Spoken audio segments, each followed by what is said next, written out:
The Honor Code Advisory Council was considering this year's Honor Week. As is our tradition, we try to invite someone who we think will be an inspiration to us as we think about how we live lives of honor. And as I thought about who we might invite, as you know, you generally have a wish list and you have somebody at the top of your wish list. Well, today the speaker that's with us was the speaker at the top of my wish list. General Oakes has been a dear friend now for over 20 years. General Oakes, of course, was a four-star general in the United States Air Force. His last duty station, he served as commander of U.S. Air Forces Europe and U.S. Air Forces NATO in Europe. He has a long and distinguished career. He has degrees from the Air Force Academy. He was actually in the first graduating class of the Air Force Academy. He also has an MBA from Ohio State University. As you know, and as Richard Williams mentioned, he also served in the 70s. Our family had the pleasure of getting to know Elder Oakes when he moved into our ward in, I believe it was 1994. He had just retired from the Air Force and came to Pittsburgh to work for U.S. Air. U.S. Air just had a couple of tragic plane crashes and needed his expertise, and so he spent several years as an executive with U.S. Air. So please join me in welcoming General Robert C. Oakes.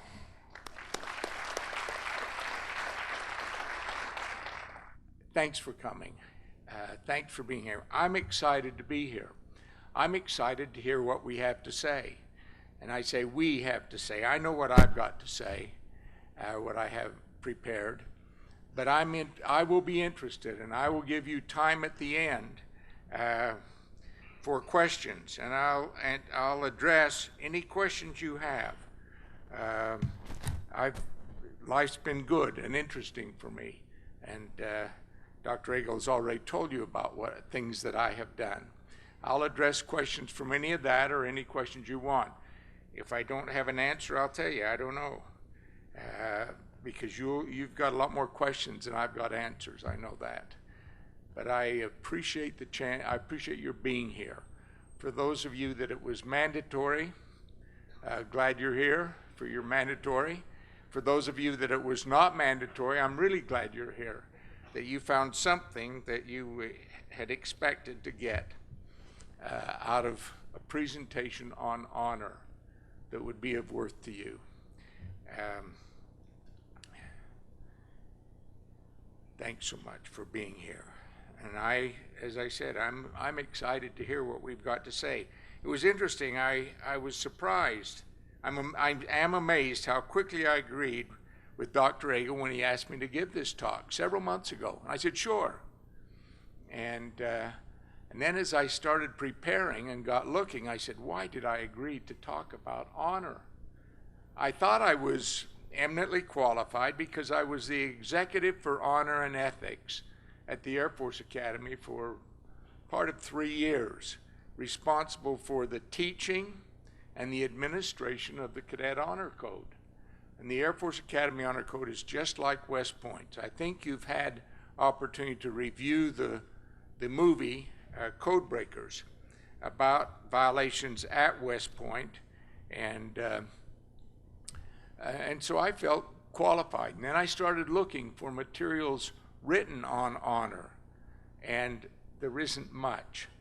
I hope I have found some things that'll be of interest to you, but I'm anxious to see what I've got to say today. I'm going to assume, and what's difficult about the topic honor is it is so broad. At first I thought honesty, but honesty is not equal to honor. Honesty is part of honor, obviously, but the topic honor is very broad. We could go out to the closest green golf course and somebody would have honors, and it ranges all the way from there to absolute integrity. So what am I going to talk to you about? I'm going to assume, as graduate students, and I think most of you are graduate students, I'm going to assume that you are aspiring leaders in big organizations, big successful organizations. And I will address the role of honor in ensuring your success in such a pursuit of such a position. My major thesis, and I think this is important, is that character counts.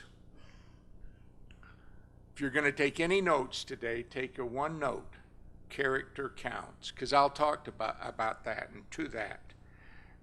Character count. Honor is foundational in lasting success in any large, significant organization and of its leadership.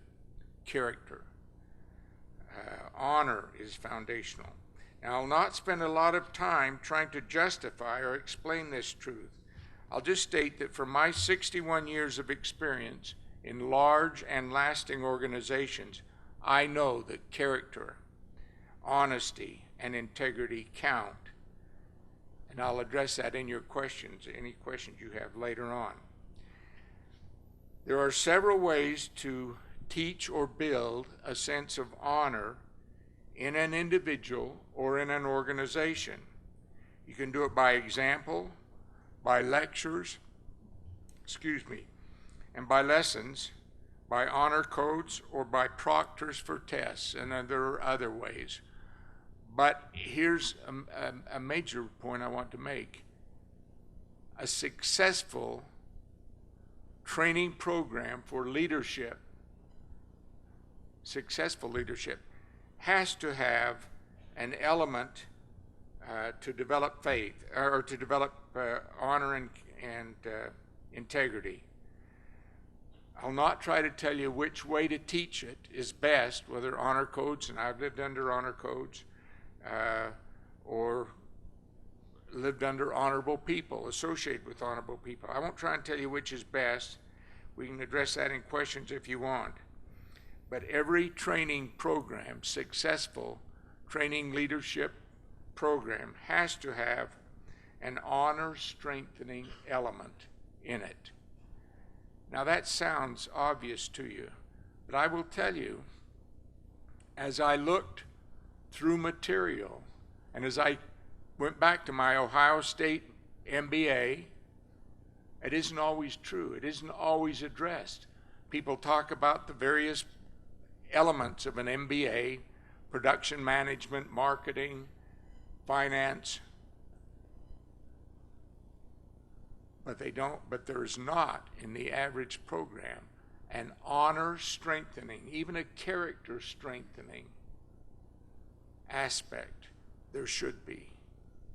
And if you would leave whatever program you're in and go out and expect to be successful, I want to tell you, character counts. And if you're not satisfied with your attitude toward honorable conduct and honorable behavior, then you need to address that and fold in, whether it's through religion or other readings. You need to address the character part, because to be successful in a large, successful, lasting organization, character counts.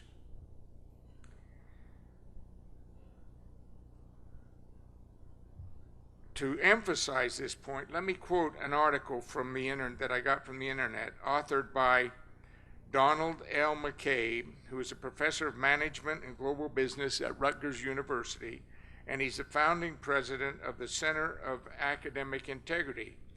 And this article was co-authored by Gary Pavela, who is the director of judicial programs at the University of Maryland at College Park, and he's past president of the Center of Academic Integrity. So these men know whereof they speak. Quote, "Many universities have an honor code of many varieties, of varying varieties. A survey conducted under the auspices of the Center for Academic Integrity in 1999 and 2000 academic year helps explain the benefits of honor codes even at larger campuses where academic dishonesty is often more common. Modified codes adopted in recent years at a rapidly growing number of institutions differ from traditional codes in at least two ways. The first major difference they noted: one, unproctored exams are used only at an instructor's option. What does that mean? That means people come in and take exams in a situation, and there is a proctor there. Well, for them to use a unproctored exam, that has to be the choice of the instructor. And second, students are generally not expected to report cheating that they might observe. Now, those are important. We can talk about those later. I won't talk more now. But not expected to report. Go back to my Air Force Academy. Nor tolerate among us those who do. So the student, the cadet at West Point and at the Air Force Academy, but I don't think at Annapolis it's the case, has an absolute obligation to report any cheating on the part of anybody that they see. And that, if they don't, that's a violation as dominant and as impactful as if they lied or cheated or stole themselves. They also, to resume the quote, however, modified codes do call for significant student participation in promoting academic integrity and adjudicating allegations of academic dishonesty. They also impose strict sanctions for academic dishonesty, like suspensions or transcript notations, but do so in a context where education and prevention take priority over the threat of punishment alone. And we could have a long, interesting hour just talking about implementing, enforcing, if you would, honor codes and how to develop honor in a student body and thereby in an individual. Close quote. Neither additional nor modified honor codes eliminate all cheating, even serious cheating.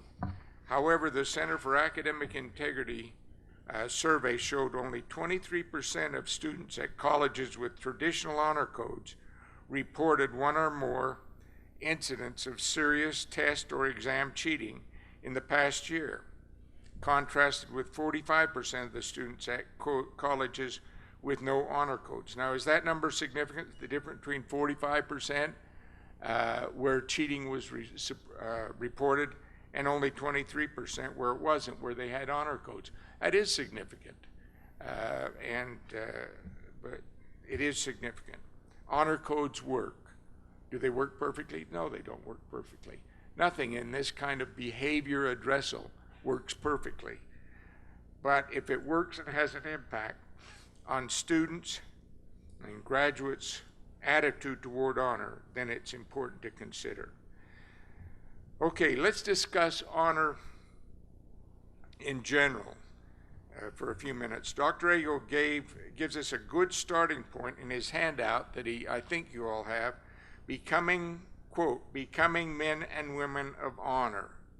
And that's the goal. That's why we're here in this gathering. That's why I say it's critical that you address this in your own personal development, in your own educational development, if you would. Becoming men and women of honor.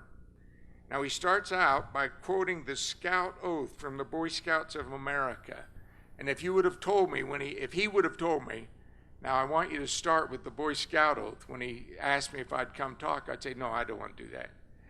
But then as I researched the topic, I found the Scout Oath is a great and really singular beginning. What is the Scout Oath saying? My guess is at least 70% of you males in this audience that were scouts could quote me the Scout Oath, but I'm not going to ask you to. I'm going to quote it. On my honor, I will do my best to do my duty to God and my country, to obey the Scout law, to help other people at all times, to keep myself physically strong, mentally awake, and morally straight. Other than the Articles of Faith in the LDS Church, there aren't many documents that have had so many talks based on a particular item as the Boy Scouts of America. I've given several talks based on the Scout Law and the Scout Oath. I'm not going to give you any of those talks today. The elements of the Scout Law are significant to consider. The Scout Law, what does it say? A Scout is trustworthy. Goes on, loyal, helpful, friendly, courteous, kind, obedient, cheerful, thrifty, brave, clean, and reverent. Those are strong character words. But I think it's important that the first concept of the Scout Law, a Scout is trustworthy. Trustworthy, what does it mean? It means honest. It means filled with integrity and honor, I think. That's my definition. I've expanded that. So trustworthiness is honor, which is the first element of the Boy Scouts of America Scout Law. If you're not committed to honor and honesty, stay out of senior, important leadership positions. People expect and even demand honesty from the top. My frame of reference, some would say, is out of date. As was mentioned earlier, and I mentioned, I served as the Exec for Honor and Ethics at the Air Force Academy. The code is simple but powerful in the lives of both cadets and graduates. Quote, "We will not lie, cheat, nor steal, nor tolerate among us anyone who does." At that time, cadet violators of the code were expelled. It's been softened a little bit by congressional pressure, and so they're not automatically expelled now, but often are. Several years later, I returned to the Academy to talk to the Cadet Honor Code. I talked about the absolutes of not lying, cheating, stealing, and not tolerating violations, as well as my observations of expectations, honor expectations in the United States Air Force. But the cadets informed me I was behind times, that modern young people weren't founded in religion, morality, and ethics, and couldn't be brought up to the same standards in a 2-month summer honor training program that I'd gone through in 1955 and that cadets were subsequently subjected to. But I was disappointed that some could think that concerns for lying, cheating, stealing, and toleration would shift so much over 15 years. The American people still expect military officers and government and business leaders to be honest and honorable. Let me repeat that. The American people still expect military officers and government and business leaders to be honest and honorable. The quickest penalty flags to be thrown by voters and the media is cover-up.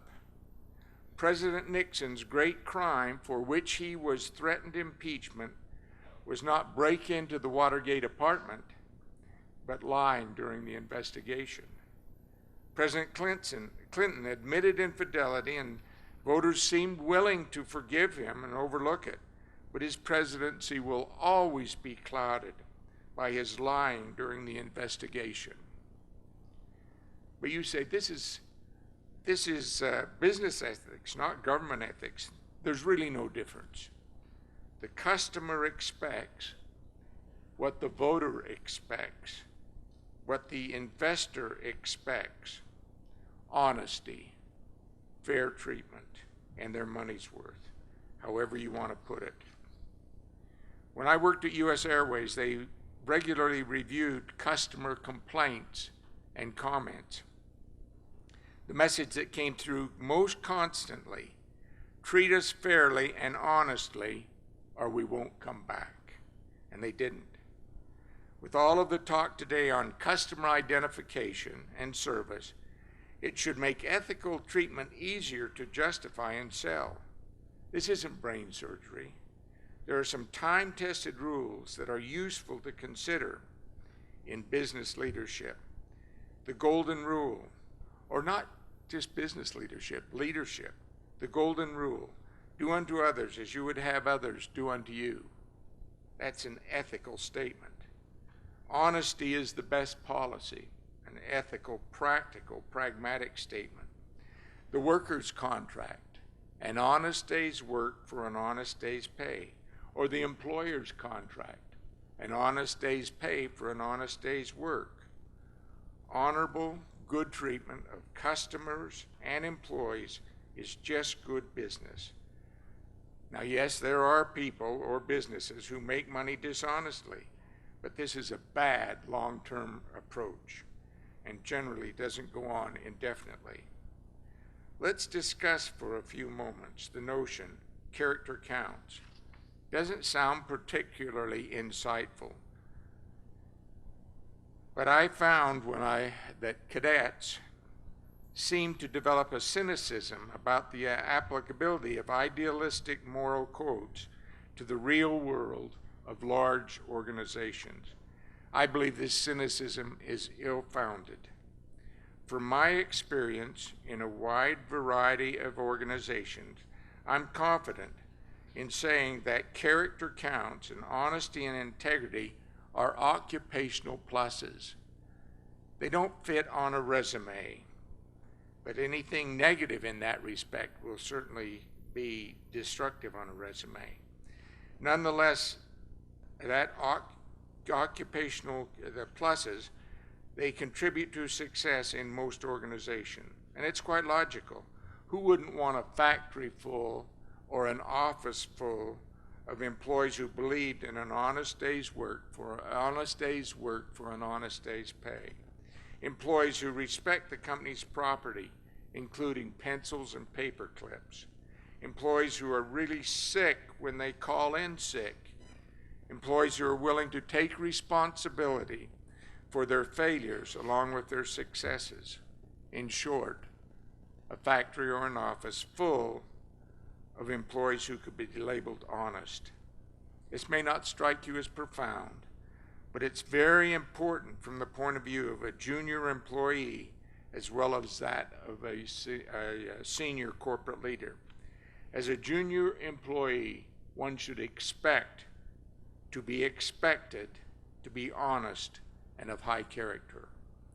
Despite all the talk about declining morals or values, most people have high integrity expectations for those people with whom they associate, especially for people on their payroll. From a senior manager level, character consciousness is even more important. First and most obvious, the importance of setting high integrity standards by personal example cannot be overemphasized. People watch carefully and follow the character example of the boss, the person they feel to be responsible for establishing the integrity tone of the organization. That same tone cuts across all the company interfaces. The CEO at U.S. Airways, when I was there, early on established a reputation within the company and beyond for keeping his word absolutely. When you're negotiating new labor contracts, new airplane acquisitions, or new financing arrangements, such a reputation for integrity can prove to be of remarkable worth. And besides that, it feels good. Not so obvious, but equally important, is the necessity of demanding honesty from all employee groups. Sounds simple, sounds trivial even, but let me give a couple of examples. First, sick leave. Many labor contracts will include annual days allocated for sick leave. For example, airline pilots used to get about 12 days a year for sick leave. If you don't institute effective controls and attitudes, people will soon develop the philosophy that sick leave is just more vacation, another form of vacation, a general entitlement. If that happens, your labor costs have jumped 6% with no increase in productivity. And it will feed, corrupted morality will feed over into other areas like late arrivals to work, early departures from work, and even more insidious things such as certifying work that has not actually been completed, and so on. For an organization and for an individual, honesty is not just the best policy, it is the only policy. Character does count. But ethics is really bigger than just honesty. Ethics is the key determinant in how we treat people, how we treat them fairly, honestly, justly, and with trust. All groups, customers, contractors, employees, bosses, people demand honest treatment. When I was the U.S. Air Force commander in Europe, we experienced the very tragic Army helicopter shoot-down by an Air Force airplane. It was in Iraq with a significant loss of life. My investigation instructions were get all of the facts into the report. I assigned an Army colonel as deputy team chief of the investigation. We disclosed all, the bad and the ugly. There was no good to disclose. Still, cries of cover-up appeared in the media and in Congress. There was no cover-up. People expect and even demand the truth. As I have said before, untruthful cover-up will get you every time. Years ago, some may remember this, in Las Vegas there was an incident of sexual abuse at Navy Tailhook Convention. Heads rolled over the seeming cover-up, or at best, a lack of vigor in pursuing the culprits. Several years ago in a New York Times article, it alluded to maintenance shortcuts, insinuating that a financially troubled airline would shortcut maintenance. Now, I was the senior vice president for safety and attention to compliance. Would you expect me to tolerate the director of maintenance buying uncertified spare parts or eliminating some inspection to enhance company profits? Of course you wouldn't. That would be dumb and dishonorable. My family and friends fly on those airplanes. There are examples from all levels of organizations of the destructive, disastrous results of dishonest behavior, and we don't have to reach back very far in history to find them. I don't know if anyone ever calculated the total cost of the Enron financial fiasco based on leadership lies. Today, I'm sure we could find an article in today's newspaper about the Volkswagen computers. They're still running to calculate the cost of a decision to cheat on the pollution reporting software of its diesel engines. All I know is that the Volkswagen CEO lost his job immediately over that problem. Honorable people have to be concerned about the integrity of the entire organization, not just their own behavior. I've just been reading Civil War history lately. Many Civil War generals were fired by President Lincoln because they said they would get moving and they didn't. Lack of integrity. As I read it, it looked to me like they never intended to get moving. Subordinates quickly lose respect for leaders who do not follow up on plans and promises. I attended a funeral a few weeks ago here in Provo for the father of one of my daughters-in-law, Lee Allen, who lived here in Provo. One of the speakers was Craig Coulter, who knew Lee since high school. He stated something that I thought was very important at the funeral. He said, "I'm going to say something about Lee that you can't say about many people. Lee never told a lie." And this was a lifetime friend that would stand and at his funeral say he never told a lie. How outstanding it would be to have someone say that about any one of us. What a legacy to leave to one's family. It's important to always be honest, honorable. Summation. Good grades in finance, production, personnel management, marketing, accounting, etc. are all valuable and important, but none are as critical as core dedication to honorable, honest behavior, always. I'd like to close with two quotes. The first from Donald T. Phillips' book, Lincoln on Leadership. Incidentally, if you're reading leadership, and I thought I'd read all the books on leadership, but I hadn't read this one until just recently, Lincoln on Leadership. And he said in that book, the architecture of leadership, all the theories and guidelines, falls apart without honesty and integrity. It's the keystone that holds an organization together. He went on to say, the well-known writer on leadership, Tom Peters, reported in his research that the best, most aggressive and successful organizations were the ones that stressed integrity and trust. Without a doubt, Peters said, honesty has always been the best policy. Managers do things right. Leaders do the right thing. James McGregor Burns warned, divorced from ethics, leadership is reduced to management and politics to mere technique, close quote. If you would succeed in leadership and management endeavors, build on a foundation of honor and honesty. Second quote I'd like to leave with you comes from comments Warren Buffett made here at BYU some time ago. Quote, Buffett says, we look for people with integrity, intelligence, and industry. And he went on to refine it. Integrity is the most important. Without integrity, the other two, intelligence and energy, don't matter. In fact, without integrity, we hope people are dumb and lazy. Now, I love that.